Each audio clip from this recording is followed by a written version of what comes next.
Halo guys, apa kabar kalian semua? Mimin di sini bakal melanjutkan alur cerita Sword Star.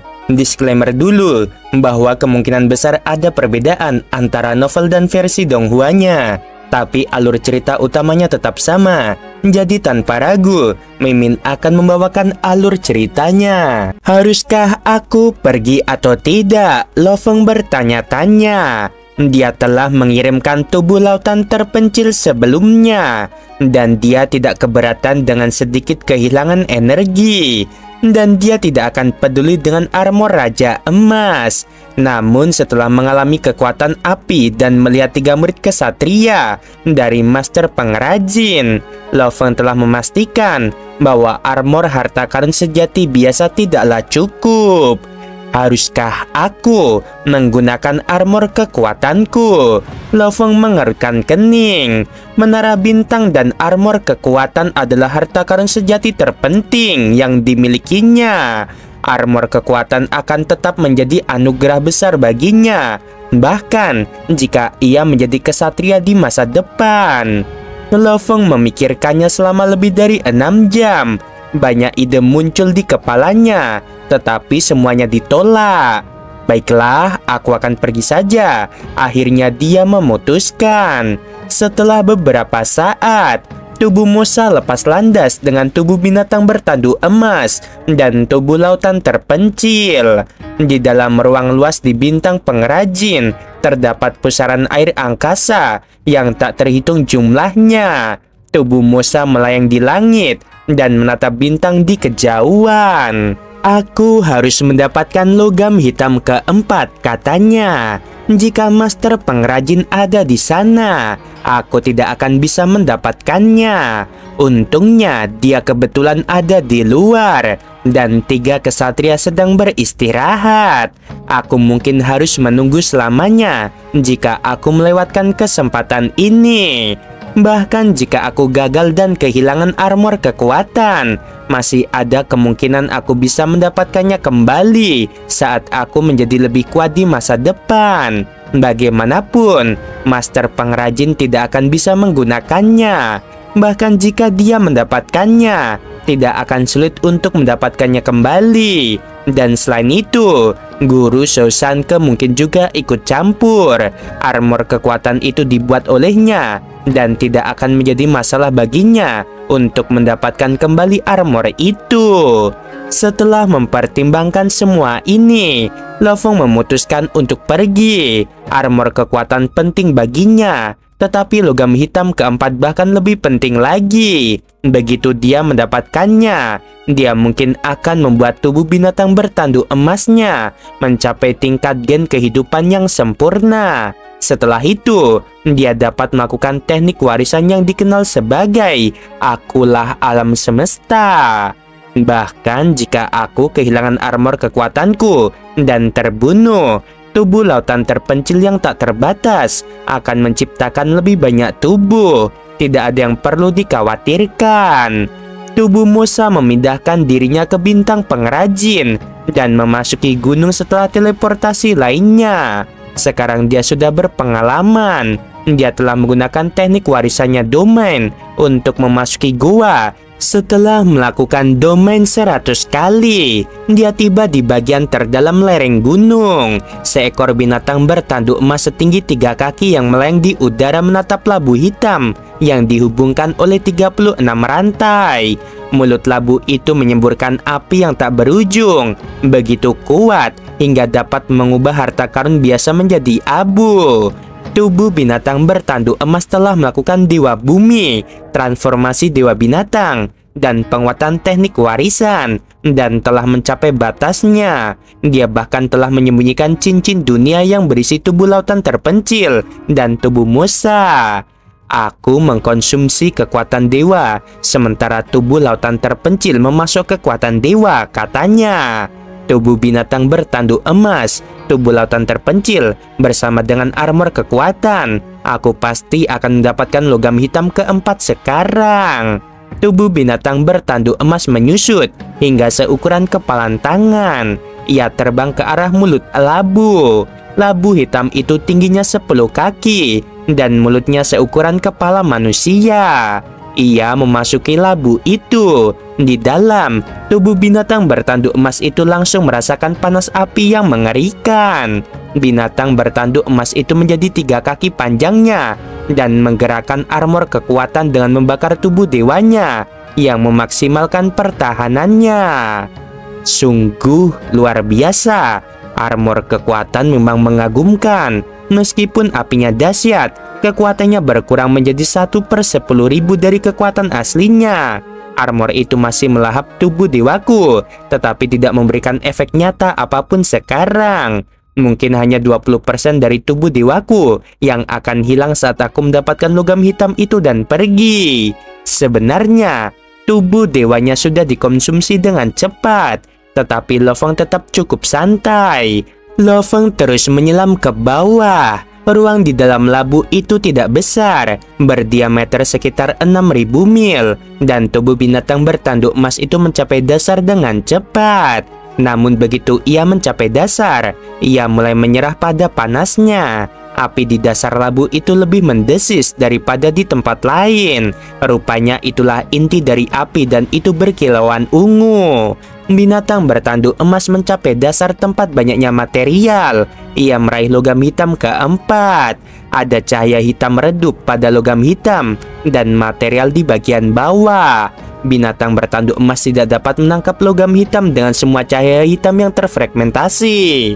Binatang bertanduk emas itu melihat ke bawah. Api itu merayap masuk ke dalam dasar labu melalui ukiran-ukiran dalam cahaya hitam. Energi terkumpul di bagian bawah.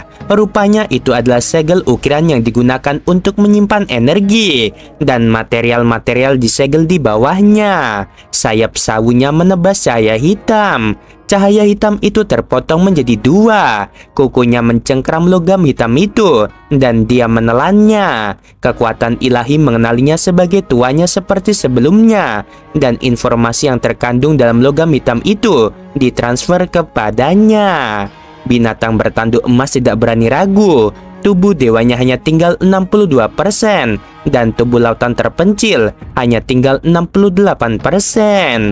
Binatang bertanduk emas itu menyusut hingga seukuran kepalan tangan dan terbang keluar dari labu melalui mulutnya.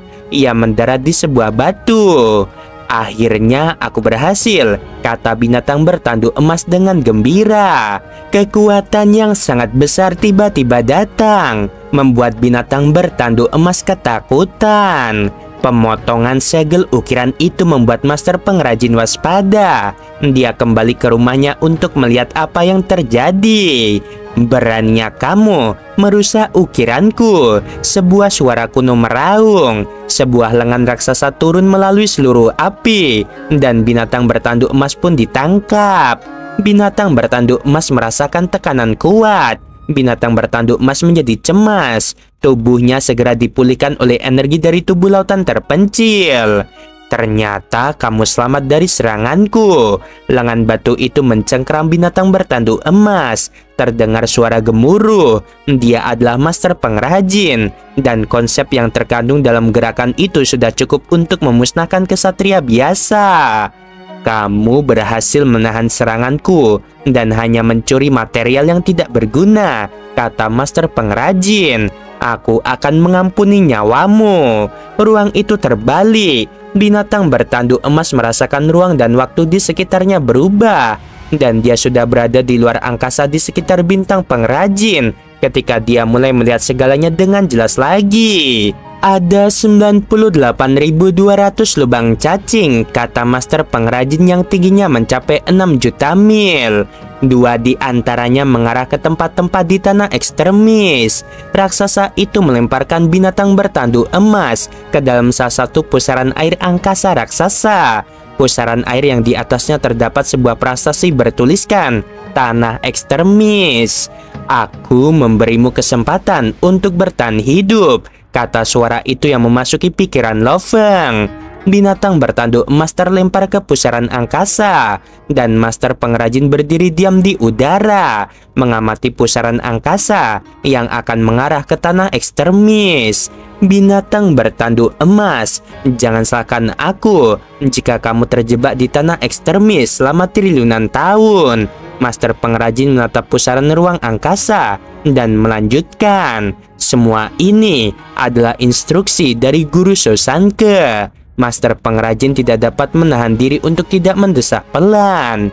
"Kasihan sekali dirimu itu, mengingat kemampuannya, keterampilannya dalam membuat senjata, dan tubuhnya yang besar dan seperti gunung. Dia benar-benar tidak perlu takut saat menghadapi seorang Universe Master. Pertama, dia mampu dan memiliki tubuh dewa yang besar, di samping harta karun sejati tipe istana terbang.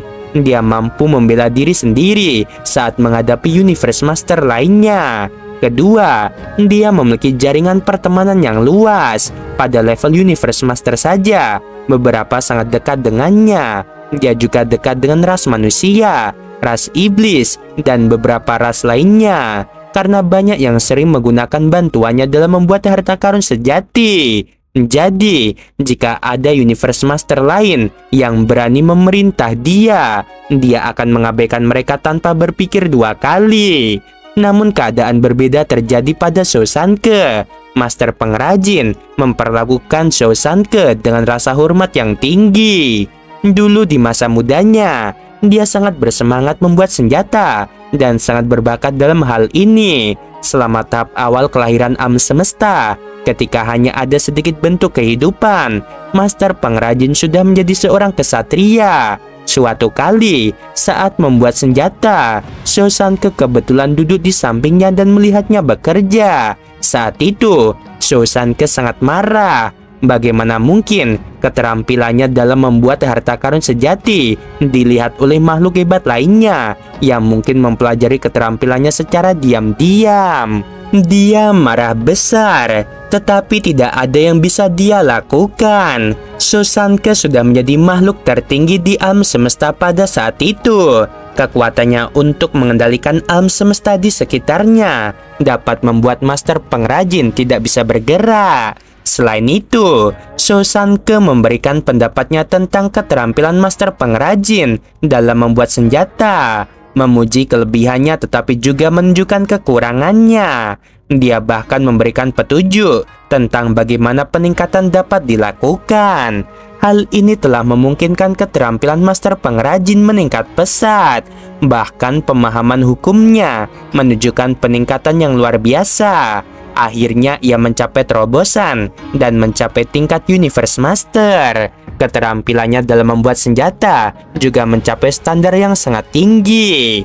Master pengrajin selalu menggunakan salam Guru Shosanke dalam hatinya.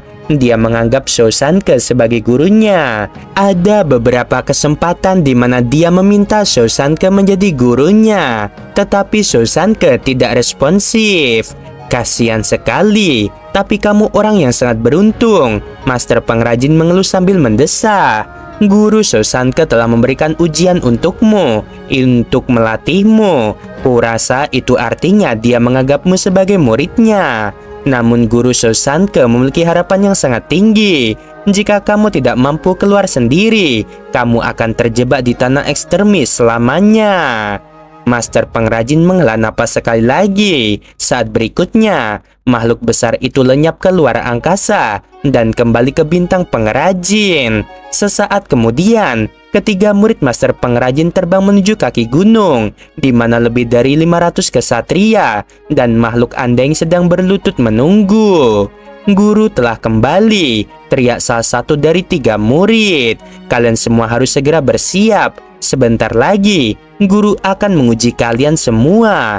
Hanya mereka yang lulus ujian akhir yang akan menjadi murid guru." Di wilayah rahasia Yinfa, sebuah planet semesta tunggal berlayar di angkasa.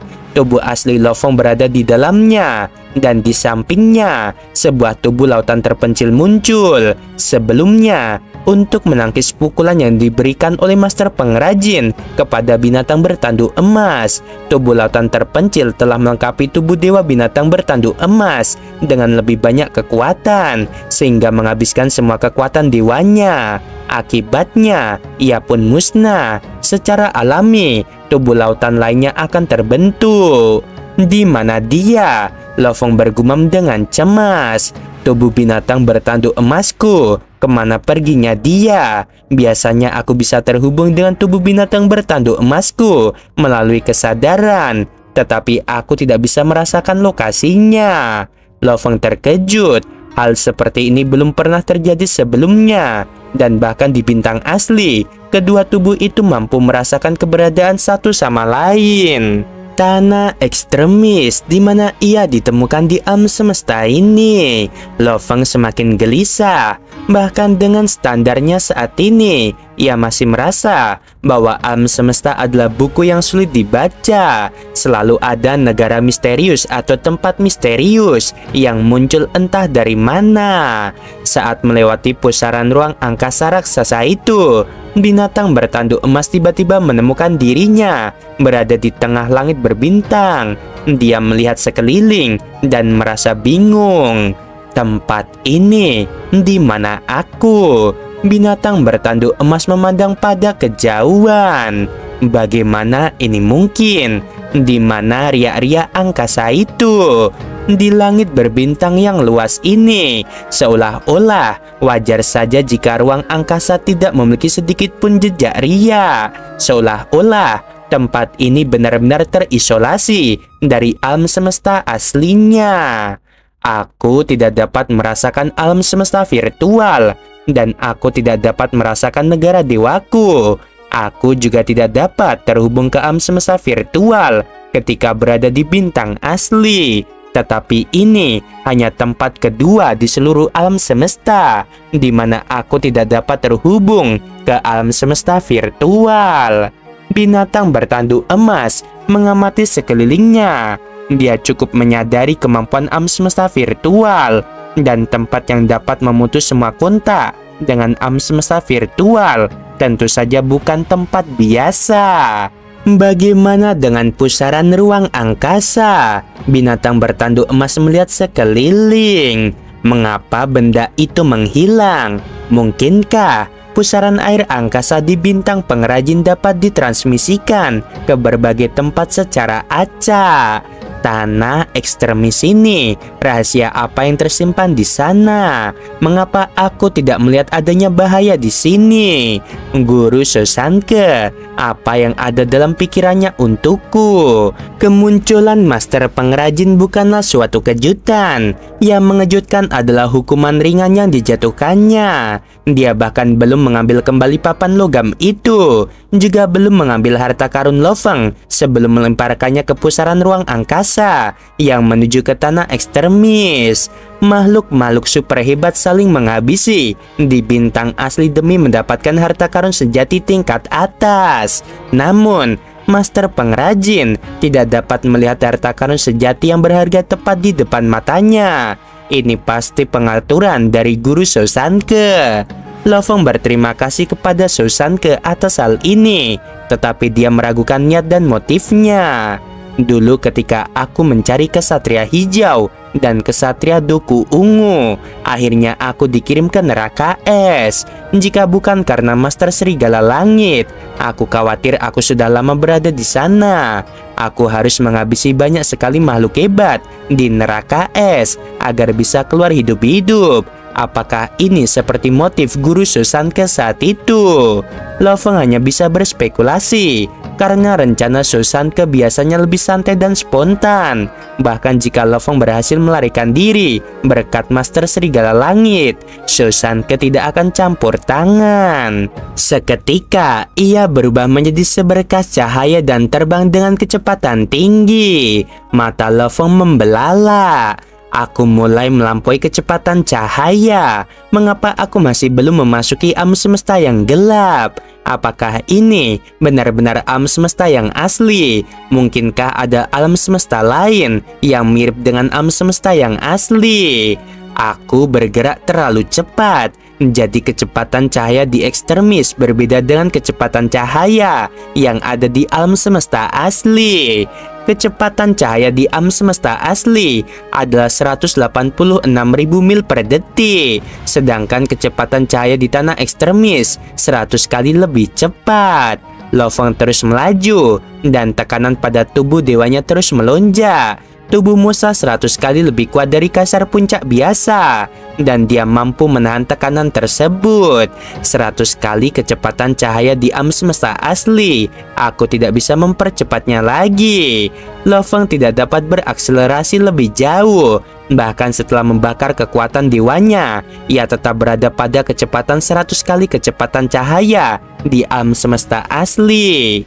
Tiba-tiba, pemandangan di belakangnya menjadi gelap, dan Lo Feng hanya bisa melihat langit berbintang di depannya. Aku tidak memasuki alam semesta yang gelap. Bahkan setelah mencapai batas kecepatan, sepertinya tidak ada alam semesta yang gelap di tempat ekstremis.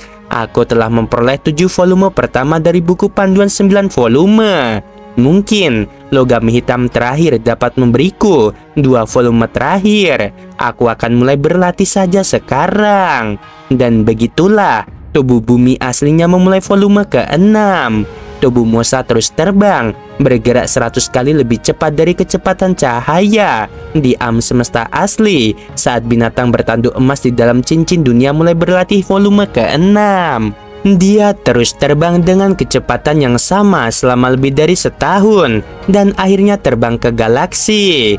Lo Feng berseru, 1 bintang berwarna giok, 1 berwarna kuning dan putih, dan 1 berwarna pelangi. Ketika dia sampai di pusat galaksi tersebut, sebuah suara tua keluar dari bintang kuning, dan beberapa detik kemudian mencapai lingkungan sekitar Lo Feng.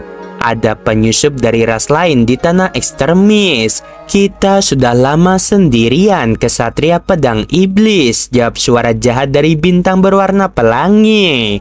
Kami belum melihat ras lain selama lebih dari 60.000 era, kata suara dingin dari bintang giok. Lo Feng merasa terganggu.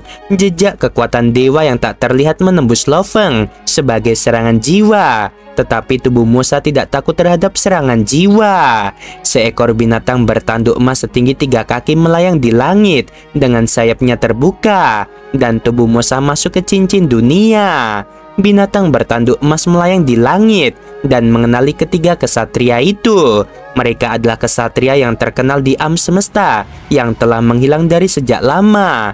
Mereka adalah kesatria pedang iblis, kesatria Cetian, dan pemimpin gerombolan kegelapan bulu. Suara binatang bertanduk emas bergema di langit. Kesatria pedang iblis, kesatria Cetian, dan kesatria pemimpin gerombolan kegelapan bulu. Aku tidak percaya kalian bertiga masih hidup. Seberkas cahaya giok melesat di langit dan menyerbu ke arah binatang bertanduk emas. Serang, kata kesatria Cetian, dan langsung menghantam Lo Feng dengan tongkat yang panjangnya mencapai 6.000 mil. Pemimpin gerombolan kegelapan bulu tertawa terbahak-bahak, dan suaranya menembus tubuh binatang bertanduk emas. Meskipun tekad dan kesadaran Lo Feng berada pada level kesatria, ia tetap terpengaruh. Binatang bertanduk emas mulai membakar tubuh dewa miliknya, dan ia menggoyangkan sayapnya untuk mencoba menghindari bilah pedang tersebut. Sayapnya adalah harta karun sejati, teriak kesatria Cetian, dan dia mengenakan baju sirah harta karun sejati, tambah pemimpin gerombolan kegelapan bulu.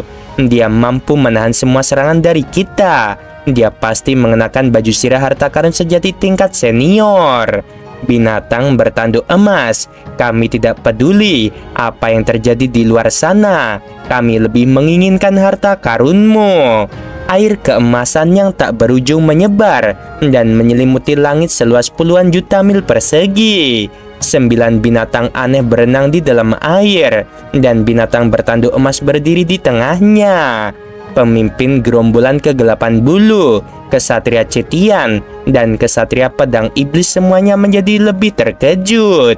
Sebuah domain yang merupakan harta karun sejati, kata mereka dengan serentak. Di bawah tekanan sungai emas, 3 kesatria tidak dapat menyentuh binatang bertanduk emas. Binatang bertanduk emas melotot ke arah mereka. Mari kita lihat siapa yang mati lebih dulu.